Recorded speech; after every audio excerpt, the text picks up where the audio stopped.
Welcome back, everybody. The Ironman race is coming up this weekend, and if you've driven down G-Way, you've seen the signs about the delays causing the biggest impact is that 56-mile bike course. Athletes are expected to hit the pedals, though, by 6:50, so morning plans could be impacted. Now, there have been some changes to the bike portion of the course this year, and we're going to break it down. Racers will not be traveling as far north on G-Way, turning left at Spangler Street as opposed to University Drive.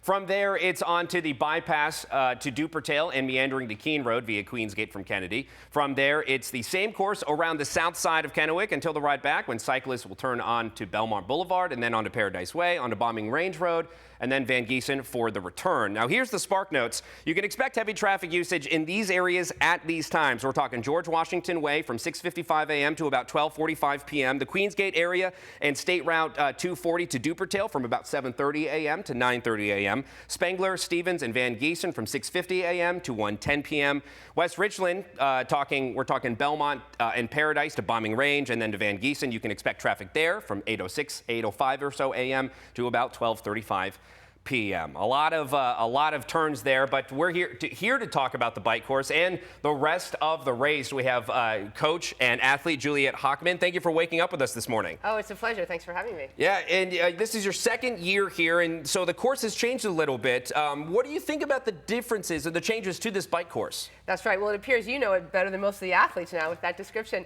So, you know, it's really not going to impact athletes that much. We still get the Dupertale Hill, we still get the Queensgate Hill, we still get the raging descent on Sagebrush, and we still get the back end of the course, which is a real opportunity to go fast. Really, the big thing is it's not impacting residents of Richland as much, which is important to athletes because we love this race and we want to keep coming back and we want that community support. Yeah, and this being the second year, we've had there's an agreement to do 3 years of this. So having some of the kinks worked out going into year two has got to be pretty fantastic.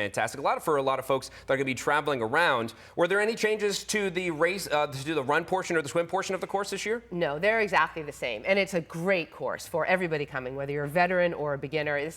There are athletes coming back from around the country because they enjoyed the first year so much. Yeah, and one of the things that I thought was really interesting is we got through the day last year. There was a whole lot of support, and a lot of folks really enjoyed it and participating. And talk to me about what it's like for you to kind of see that level of support on a first year, let alone what you're seeing again this year. Right, that is a huge impact on athletes. When we get a community that really supports us, they're out there cheering on the course, the businesses are happy to see us, it makes an enormous difference to us in our race experience. So if you have a little bit extra time on Sunday before noon and you're able to get out there on the race course and the run course in particular, and you're willing to give a little bit of noise for those athletes, please come on out. It makes a huge impact on us. Now, speaking of athletes, one of the things you talked about, or that you're scheduled to talk about, is a couple of chats about nutrition and pacing, open water swimming for beginners, as well as just improving race times without working harder. And in there, you said the description says as much as 5 minutes can be shaved off of your race time.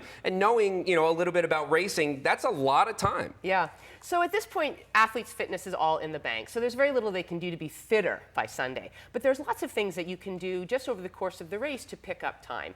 You can speed through transition a little bit quicker by really thinking through how you're going to get from swim to bike and bike to run.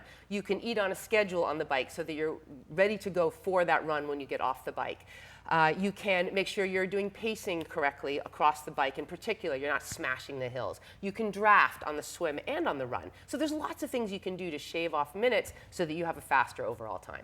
And a lot of that, too, has to do with kind of discipline, right? You have to be a disciplined athlete. You have to make sure you're sticking to those schedule things. So how tough is it, as folks get ready to do the stuff leading up to it, how tough can it be to kind of stick to some of those schedules with all the excitement? Yeah, so I think particularly, for example, eating on the bike, it's very easy to sort of skip one of your moments that you're supposed to be eating and you think, oh, I'll just blast through that and go to the next one. But you do have to do these things on a timer. You do have to be disciplined. It's very helpful to think about your race in advance of race day, really thinking through what you want to be doing when. And so to do that ahead of time would be very valuable to the athletes. All right. Now, we have video of you participating last year. Last year, you completed and finished 88th out of 1,985 finishers in the first Ironman. You did about 4 hours, 40 minutes or so. How are you hoping to do this weekend? I don't think I'm any different from any other athlete, and we just hope that our race performance reflects our fitness well. And if we do that, all of us, then we're all going to put down really great efforts. I'm hoping to put down another good bike split. I'm hoping to have a great race out there. But most importantly, picking up the vibe, contributing to the vibe a little bit of the other racers, and really having be part of a group experience. Right on. Now, Juliet, I really appreciate you taking the time to chat with me coming in this morning. The Tri-Cities course has been voted, best, second best, third most recommended and second best swim in the U.S. So, there's a lot going for this course. So as we make our way into Sunday, we'll be cheering you on. We'll be cheering a lot of the athletes on. And, yeah, hopefully it's going to be a good weather day for that.